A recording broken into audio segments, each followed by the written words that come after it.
Assalamu alaikum to all of you. Okay, so we've got one saying it really loud. Go on. Wa alaikum assalam. So, just want to convey the Islamic greeting of peace upon all of you, and thank you very much for coming to the big Iftar program at Masjid Ghausia in Huddersfield. So just introduce myself first. My name is Madassa, and I'll be sort of the stage secretary or master of ceremonies for today's program. And you know, we've got a lot of you guys here that will be saying a few words as well about the work that you've done with us and for the community. So this evening is more about celebrating together as a community in what we've achieved, but then also as well the tests and the hardships that we've faced over the last 2 years. We'll also be celebrating the unity that we brought together, the brilliant goals and accomplishments that everybody has achieved together as a community. And then, after the speeches by our guests, we'll then go into sort of the role of the mosque, and you can see the various activities that will be going on in the masjid in the future, as we are going under a lot of building renovations. So, we've got a lot of exciting plans to come forth in the future. So we're in the month of Ramadan, and this is a month of reflection, and what a great time for us all to come together and reflect over the great work that everyone has done over the past couple of years. So, the Big Iftar, it started off as a very small feat, but over the years has grown to bring a lot of people together from different faiths, from different backgrounds, and from different parts of our lovely community in Huddersfield, which many of you make up. And the last time that we had the Big Iftar was in 2019, and so tonight is a time of reflection for us to see what we have achieved as a community. Now, due to the limited time that we have, I would just like to remind that guests, when they're called upon to speak, that if they could just reduce it to 2 minutes, share the things that you've done over the last 2 years, and how you've worked with Masjid Ghausia. And we're really delighted to have you guys here. It really is a great honor for us. On behalf of the trustees, the management, the imam of the mosque as well, and all those that are involved with the mosque, we are really grateful for your attendance today.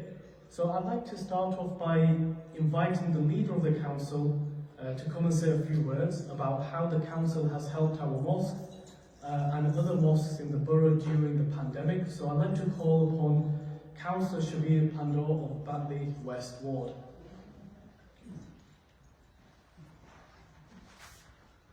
Thank you very much.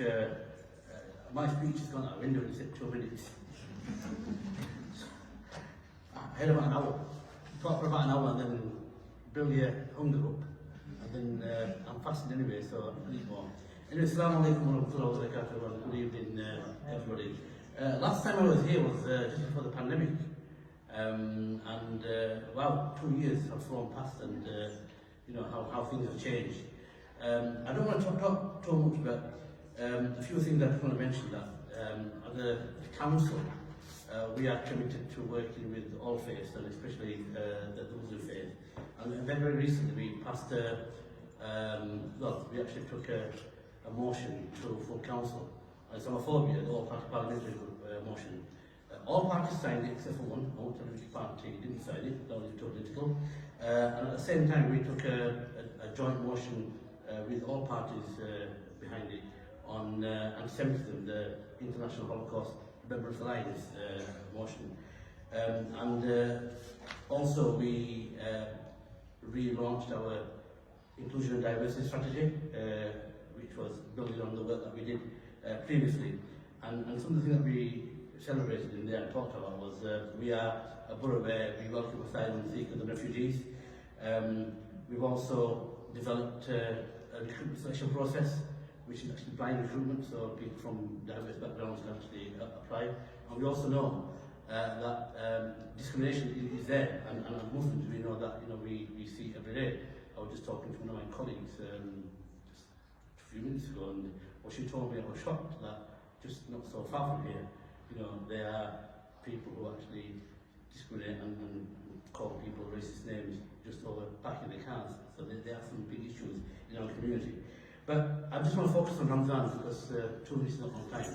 As Muslims, we fast because we firstly have to fast because this is when the Holy Quran was completed in the Holy Month of Ramadan. But at the same time, we fast because we show appreciation to God, Allah, for the benefits that we have regarding the food and the lifestyle and the kind of living we have. And it also makes us remember those who are less fortunate. It's also time for giving in charity. And the reason why I mention that is because, as a religion, if you look at it objectively, nobody would disagree with that. But why is there so much discrimination, especially around Islamic faith? And I think that's something to do with how we as a community portray ourselves. We might have different opinions, but that doesn't say we have to start fighting and everything else, and we might have disagreements. And we have to learn to actually disagree and move on. And it worries me that on the borders, just not far from Europe, we are seeing a crisis that's unfolding, the Ukrainian crisis, the war in Ukraine, and we can see how rule of law, democracy and human rights can actually go into a situation where you actually start taking arms and start fighting with your human brethren. And that's something that we don't want, and that's why it's so important that as a borough we actually do come and celebrate our togetherness, our unity and our diversity. And one thing I want to leave with you is Jo Cox, who was murdered back in Spain. One of the things she said was there's more in common than what divides us. And I think by coming here today on a cross-faith basis to celebrate the Iftar and Ramadan, it is so powerful, and we need to do more of these things. Thank you very much.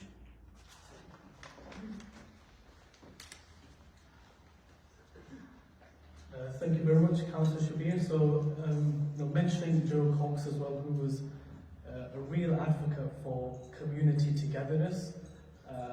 So it's good that he mentioned her so that we can keep her in our memory in the good work that she did for the community. So, on to our next guest. So, one of the things that we held at Jamia Masjid Ghausia was the Vaccination Center. And getting approval from the council and working together with Medicare, we were able to run this. So this had many benefits, including accessibility for some of our local members of the community, also language barriers as well.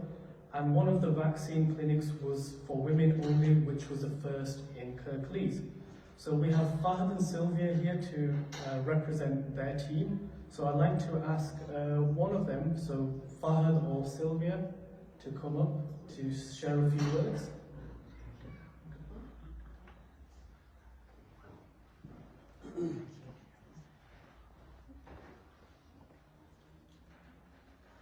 Thank you very much for welcoming us here this evening. It's very much appreciated.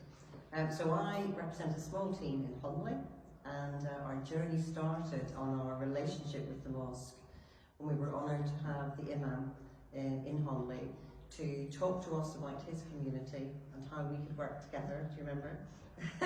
And we had a great session with our core team asking questions, and that was the start of what I would describe as a perfect marriage. We've been together now, working closely together with Fahad and Asghar, and we've learned a lot about this family, this mosque, and we thoroughly appreciated the opportunity to be able to help and support people in the mosque at point of vaccination. I would describe this community as a very open one, a very learned one, and a very welcoming one. And I thank you very much for allowing us to be part of it. Thank you.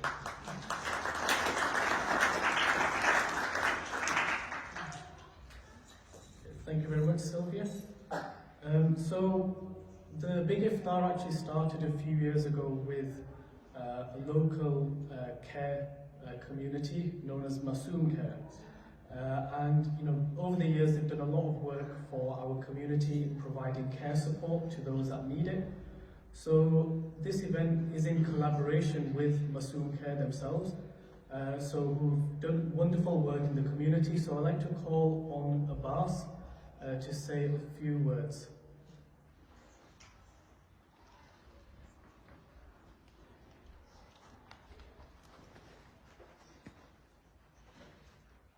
Assalamu alaikum and welcome. My name is Mohammed Abbas. I am the spokesperson for Masoom Care. I'd like to briefly explain what Masoom Care is all about and what we do. So, the founder of Masoom Care is my colleague Sobia Masood. This is like a personal journey to her, and it all started when her eldest daughter Hamda was born in 1994 with cerebral palsy and epilepsy. So this was like a daily challenge for her, with many challenges to come throughout her life, and raising a special needs child. So she had to cope with too many challenges throughout the childhood of her daughter's needs. So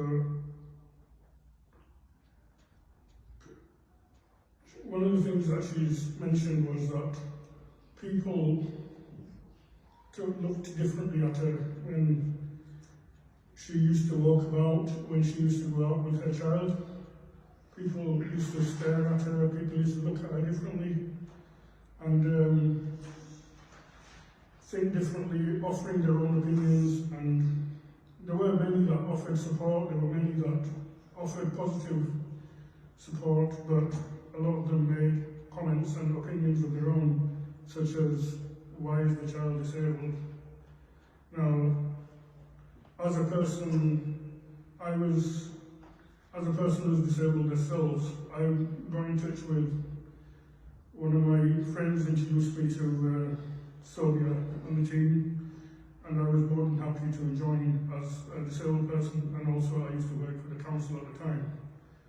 So Masoom Care was founded in 2016 to fill a gap in the community, to reflect and provide respite for carers. So because we believe that carers is a full-time job, all they think about, especially in our Muslim community and the black and ethnic minority groups, is that it is our duty to care for our elders, siblings, children, and for a long time it's been a struggle and hardship to get her voice heard through the council. So this is where we formed Masoom Care as a company. This was all about helping each other. Masoom Care was introduced to carers. We used to meet up every week, and to help support each other and offer support and offer guidance where necessary, and also to direct them into different organisations. So one of them was about helping filling out forms, allowing them to see what benefits and help they can get in addition with the child if they had a child who is disabled. But some of the circumstances of these ethnic minority groups were unheard of, or unique circumstances to that family. So Masoom Care has worked throughout the pandemic for the last 2 years, offering support with meals, with appointments, with essentials being delivered to the community. So these are in terms of for those who couldn't get out during the pandemic because of the restrictions and because their disability didn't allow that. But in 2019 we started working closely with Taunton Lodge Community Center and Taunton Lodge Action Group. Sobia's vision of supporting young carers, this was a different project, going from elder carers to young carers. Ibrahim, who is here today from Tottenham Action Group, he's supported us by helping us fill out the forms, helping us write the journey of GEMS, which is what we called our Young Carers Group. GEMS was about supporting young carers who have had roles in their community, in their homes, privately, so it may be looking after an elder person, like the mothers, fathers, grandparents, or looking after a sibling. So recently we started also a program called SRs, which is to reflect on all the deaths that have happened in the last 2 years, and also it is open for anybody who's lost anybody, like a partner or a child or even a parent over the last 2 years and beyond. But Masoom Care is a very simple organisation. It's a non-for-profit organisation. We are simply about care, compassion and empathy on others. Our simple organisation is about simple beliefs. We are not here for advertising. We only work on word of mouth. So today we are here in Masjid Ghausia. We've been working with us closely over the last couple of years to celebrate the Iftar, and I'm honoured to be here to represent Masoom Care and also be a part of Masoom Care. Okay, thank you very much. We hope you enjoy it.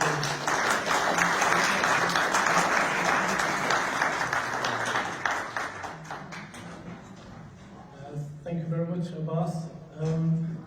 One of the things that Masoom Care is doing is what we would in Islam call a community obligation.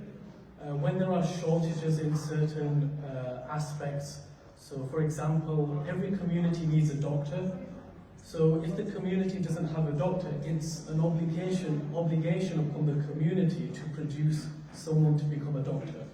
Whether that be through supporting them through funding their studies, supporting them through setting up a doctor's practice so that the community can be served. And this is the same also for Masoom Care, in that there was a real need that families that are from the Muslim faith and other ethnic backgrounds were able to be supported due to language barriers and due to certain you could call like socio-economic situations that are quite unique to the Indo-Pak community within UK and within Huddersfield as well.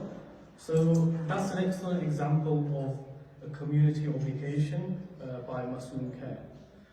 So one of the other good things that we've done within the masjid that came out of the pandemic was we were approached by Western Juniors Football Club and also with the Christmas mission appeal, I think, unless I've been given the wrong words, which the mosque fully supported by providing a base for them to operate from.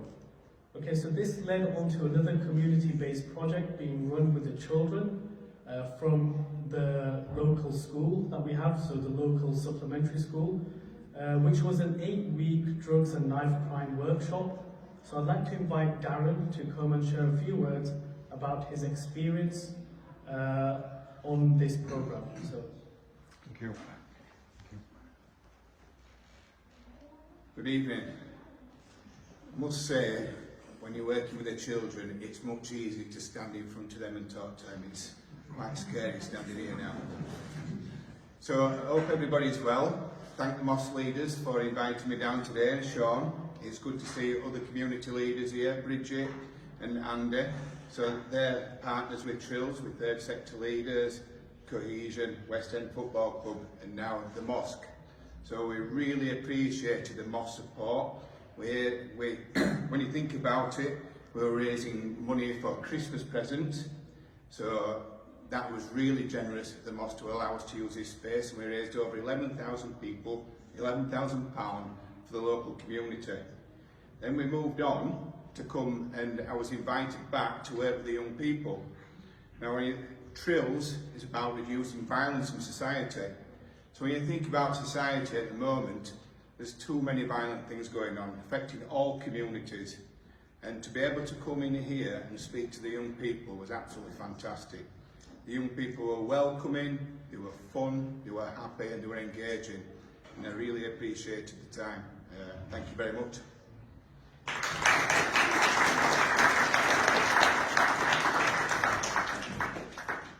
Yep, so thank you very much, Darren. I think they might still have some of the posters upstairs of some of the workshop work that they did.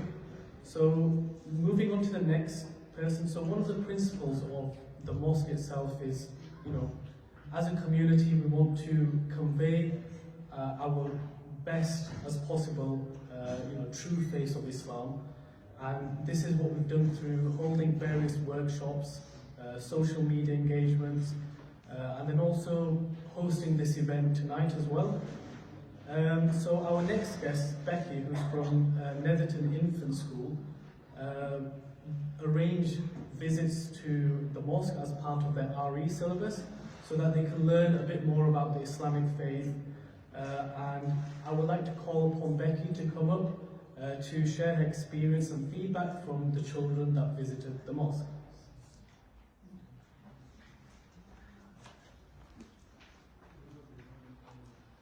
Hi, I'm a teacher at Netherton Infant School, and once COVID restrictions started easing up, I wanted to find a way of getting a visit into the mosque, because we talk a lot about Islam in our religious studies, and I teach a lot of the Islam across school. And in the autumn term, I put a post out on social media to the community, and Wasim responded, giving us the opportunity to come and visit at the mosque. It was a fabulous, enriching opportunity for our children to come and visit and see what the mosque is like. You can't beat real life experiences for very young children. I believe it is very important for children to be able to see and experience other cultures. Arranging the visit was very easy. Wasim was very accommodating and gave us a brilliant tour of the mosque and a super insight into Islam. The children absolutely loved it and really engaged in the visit, and they still talk about it to this day regularly. Their knowledge of Islam has greatly increased, and just having that hands-on experience has been really positive for them to be able to really make those connections. I want to personally thank Wasim and the team at the mosque for their very generous donations of resources to school. The children each got a book to take home, and we got some lovely artefacts for the school for our resources. I'm hoping we'll be able to arrange more visits like this in the future. Thank you.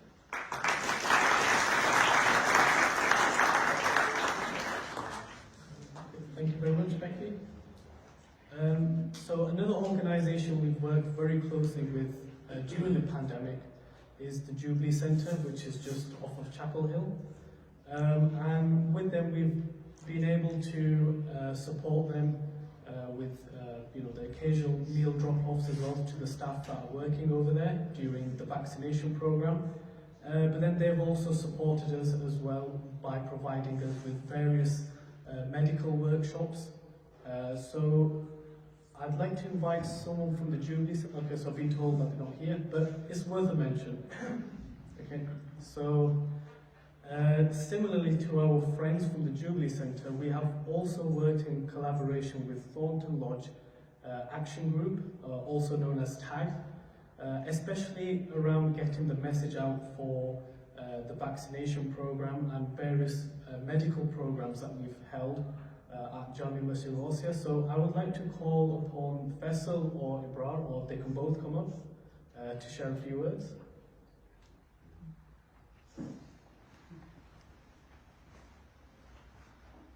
Assalamu alaikum. Good evening everyone. Not much of a public speaker, I must say. I like to be headed back in the office doing the applications on beds like Masuka just mentioned. Thornton Lodge Action Group is a registered charity set up in 2016 to address inequalities in our communities. So as well as the name suggests, Thornton Lodge will cover areas of Lockwood, Walpole and surrounding areas. And back in 2016, we have to be quite realistic with our community to say what are our needs, what are our priorities. and the community responded by saying they want to focus on education and training, health and well-being, sport and the environment in our community. Now, our link with the mosque comes in with our second strand, which is the health and well-being. Over the pandemic, it's well known now within statistics, within data, that our communities were disproportionately affected when it came to COVID. And to make matters worse, there was vaccine hesitancy amongst our communities. At the same time, and at the right time, an opportunity came up by the local authority introducing community champions. Now, community champions is one model that I feel that worked very well in Huddersfield. There are other local authorities that used it in a different way, but Kirklees Council used local communities to spread the word about vaccines and the positive benefits of it, and hence us reaching more deeper and penetrating deeper within our communities. So, and one of the links within Community Champions is where Ghausia Masjid comes in.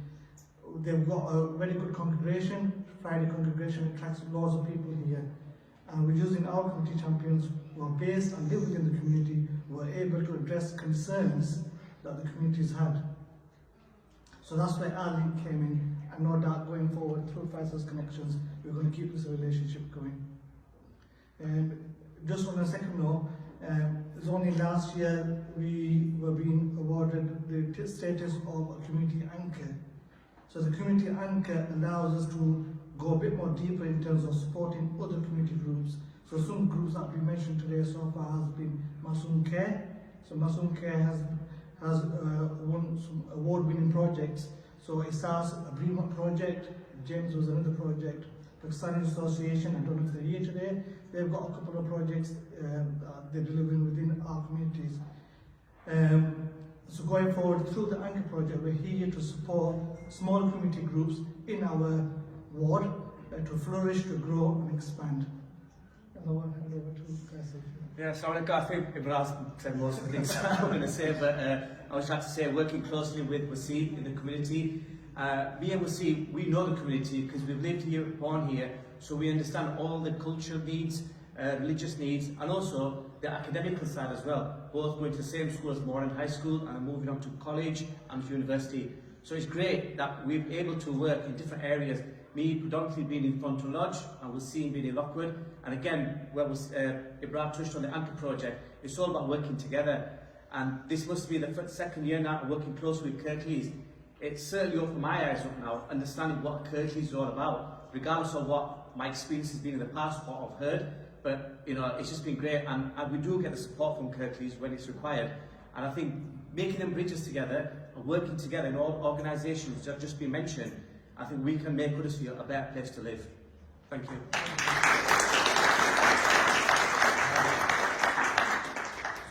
Thank you very much, Faisal and Ibrahim. So the next one is from the Amana Hub, but I don't think we've got anyone from there today. But we'll just mention some of the positive work that they've done.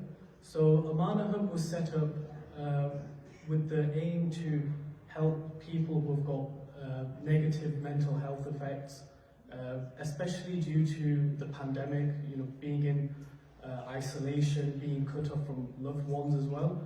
So the Amana Hub itself basically started off as an informal tea and biscuits get-together with various speakers talking about mental health topics and also providing an outlet or a platform for women to share their thoughts together and also to bring that community cohesion back together.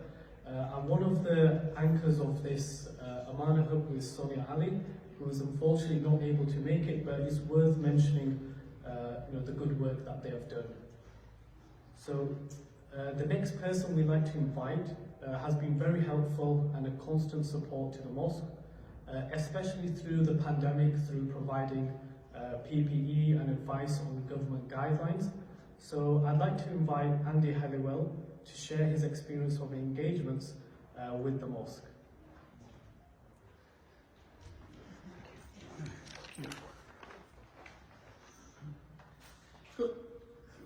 Good evening, everybody. My name's Andrew Halliwell. I'm one of the Community Cohesion Officers at Kirklees Council. I just want to be really quick in terms of what we do.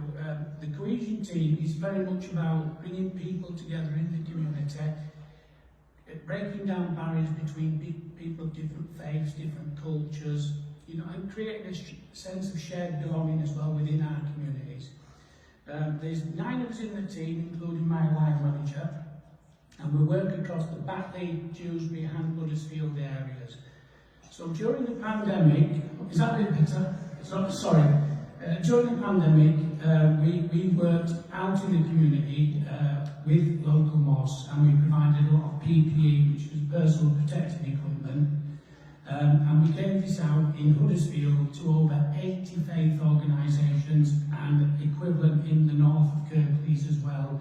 So we did build really good positive relationships with, you know, the faith groups in the local areas and that. And also, in terms of PPE itself, we gave out, you know, hundreds of boxes of PPE. Secondly, we also kept local faith organisations up to date with the latest government legislation and rules around PPE so that they could keep ahead as well in terms of what was happening. And I think for me, on reflection, being out in communities is really key to what we do in terms of community cohesion. It's working with people at grassroots where, you know, we can listen to them, you know, and hopefully provide solutions and answers to the questions that they may have. And I think, you know, lastly, I think building them relationships at that time with the community was really key as well in terms of promoting the work that we do and you know, building them positive relations for the future as well. So thank you very much.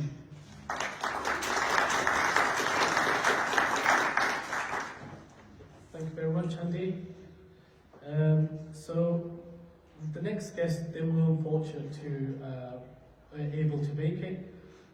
So they were from Dynamo's Cricket.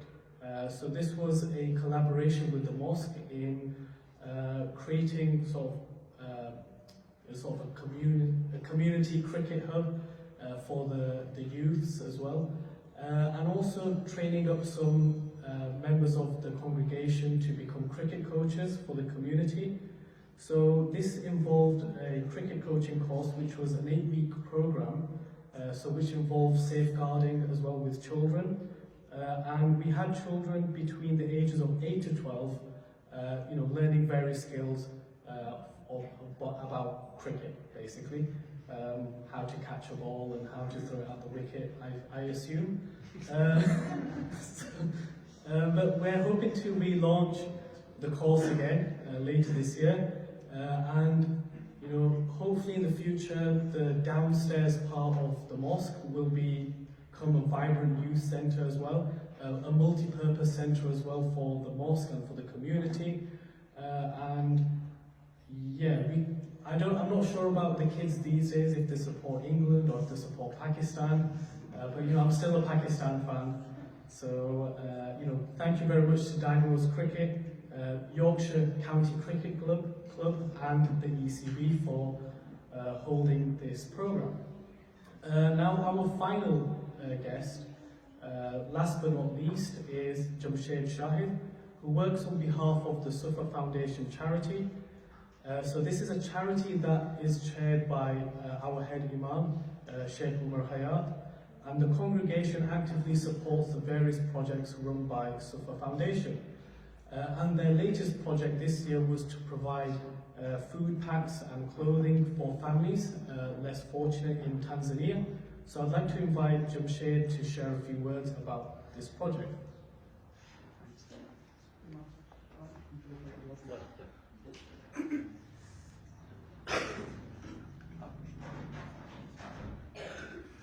Assalamu alaikum. Mashallah, I just want to firstly congratulate all the different organisations and charities that are here today, and it's been just amazing and really interesting to learn all about the great stuff all of you have been doing. Our head Imam has been with us for approximately 18 something years now, alhamdulillah, is a pillar of our community. He's asked me to share a few words regarding Sufa Foundation, which is a charity organisation that the Imam set up more than 20 years ago now, when he was still in Pakistan. But when he moved here into to UK, and he's always lived in Huddersfield since he's arrived. He's continued his work here. So Sufa Foundation, sort of three main pillars that I just want to touch on today, which is around welfare, education, and literature. So around the welfare work, most recently, I mean literally just before Ramadan, as our host was saying, the Imam travelled to Tanzania to do welfare and charity work. Basically food packs of around 70 to 80 kg in weight were distributed to families, and this is in the thousands. So several thousand families received a food pack each. That's going to help them all the way through Ramadan and beyond. The Imam personally goes out there, and and we can only thank our congregation, the worshippers that come to this mosque, for their support. They believe in the Imam. They've seen the great work the Imam does over the several years. It's not the first time he's been. This was his third visit, I believe. But he leads from the front. He could easily just collect the donations and give them some other colleagues to go out there. But he out of his own personal investment time, he'll go out there and do this fabulous work in different regions across Tanzania. Similarly, in terms of the welfare work, we support other regions in East Africa as well, plus in Pakistan and a few other countries. So this has been going on for quite a few years now. The great welfare work that Sufa Foundation does. Around literature, I mentioned. So I mean, these days, does anything come for free? Well, Sufa Foundation has been publishing and distributing free Islamic literature. And this is one of the main founding reasons why the Imam set up the charity. And over the years, more than nearly 500,000, more than 500,000 books have been distributed nationally here in the UK, overseas, in various different languages, in English, in Arabic, in Dutch, and even Urdu. So and this work is ongoing. We always look at the kind of the issues that are happening that we need to address. So and when we try to bring titles that try to address those kind of issues, so whether it's kind of like issue of like high divorce rates or marriage problems or other what kind of issues we're seeing in the society, to try to address literature that can produce literature that can address those kind of issues. And finally, just around education. So recognizing that a few years ago, as you all remember, there was quite a lot of issues with the rise of IS and Daesh and kind of online grooming that Muslims were falling into, and so the Imam led the work in the UK to basically what we call an axis of evil workshops and seminars that we did up and down the country. We did some of these in community centres, some of these we did in different mosques in different cities and towns of the UK, and just basically giving, addressing the issue of extremism and terrorism, and giving the right message of Islam, and trying to relay that guidance to the youth, especially we targeted, trying to ensure that they don't fall into the wrong hands. There's a lot of misguidance and propaganda online and different messages, and the youth were just confused, and so this was a chance to kind of get in front of them. He partnered with other imams or leading figures of the community to kind of go and give this message out there, and he was recognised and rewarded. Actually, the Indonesian ambassador, the British ambassador to Indonesia, actually invited the Imam and Sufa Foundation to Indonesia to kind of twin with the work that they're doing over there to combat extremism and terrorism, and so we were able to kind of share key messages between each other. Loads of other things. Even when we had quite a lot of refugees that were arriving in Huddersfield from Syria, Middle East, and other parts from Africa as well. We as a mosque, we partnered with Destitute Asylum Seekers Huddersfield. So So we, on a every fortnightly basis, we were providing food packs to the refugees that were basically living here in Huddersfield as well. A lot of projects that our imams kind of led and pioneered and give, through his vision, and keeps rallying us, all the youth and the congregation. And it's not, Islam is not just about our daily rituals, our prayers, but it's also about helping mankind, helping humanity, and doing what we can out there. And I'd like to ask the Imam if he can, whether it's about Sufa Foundation or a general message, even if it's just 2 minutes, even if it's in Urdu, there's a lot of people here who will understand that. Everything is mentioned. Brother Jamshed mentioned everything. So few words for our community. Inshallah, आपके ताउन से ये सिलसिला मस्जिद से चल रहा है. ये हमारा मेन मरकज़ है. यहाँ से खिदमत इंसानियत, खिदमत दीन और सब जितनी यहाँ कम्युनिटीज़ हमारी आबाद हैं और जितने दीगर अदर फेथ्स के लोग हैं, उन सब के साथ मिलजुल कर इस काम को हमने आगे बढ़ाना है. आप हज़रात का बहुत शुक्रिया, आप तशरीफ़ लाए और उम्मीद करेंगे कि आइंदा भी इसी तरह आप हमारे साथ तमाम बात ताउन फरमाते रहेंगे. बहुत शुक्रिया.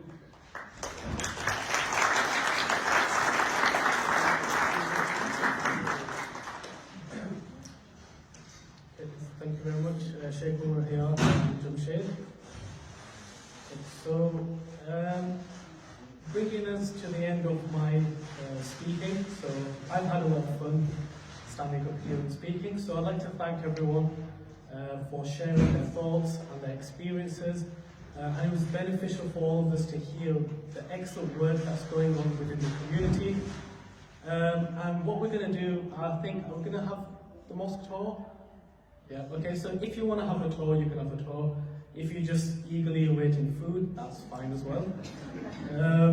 So, sorry we couldn't get everyone to come forward and share the wonderful work that they've done. But I just thought I would end on some notes for you guys. So, a lot of you are what we would call heritage British citizens, and then some of us are, immigrant from an immigrant background. But Islam itself has been in contact with the British Isles for well over 700, 800 years, with the Spanish Armada and the Ottomans, the potato famine in Ireland, also as well. Just about 100 years ago, you had a very dashing Victorian man known by Abdullah Quilliam, who was actually the first and the last Sheikh al-Islam, like the leader of Islam in the British Isles, which was, an honorific title to his scholarship. But Abdullah Quilliam, he was a Victorian Muslim from the streets of Liverpool. He was a lawyer, but he was a real lover of the Prophet Muhammad, peace be upon him. And this is something that he really shared with those that were, of the Christian background and different backgrounds as well. Because as you can imagine at that time, during the British Empire, Liverpool was the main docking hub for, you had Yemeni sailors coming, you had sailors from, the subcontinent in India coming over, and a lot of them were Muslim. And so he came into contact with a lot of Muslim travellers. And some words I want to share with you before we end this evening. So he said a saying from the Prophet Muhammad, peace be upon him: "Your smiling good-naturedly in your brother's face is an act of charity." And this is from the saying of the Prophet Muhammad, peace be upon him. And then he wrote a poem about this line: "As fair as the morning and as full of grace is the bright friendly smile on a good-natured face. As firm as a mountain, denied who can, in the grasp of the hand of the good-hearted man. As welcome as sunshine, to true warmth to impart, is the sweet kindly word from a good-natured heart. As pure as the dewdrop, so tender, so dear, is the sympathy shown by the good-natured tear." And that was Abdullah Quilliam, who wrote this in 1906. So thank you very much. We can make a start with the mosque tour and also get ready for some food. So I'd like to thank you all for coming to the So just before we go on to the tour, is there a question and answer? Because I can't stop talking. So, if there are no questions, that's fine, but if you want to delegate to members of our congregation, please feel free to do so. Okay, so thank you very much.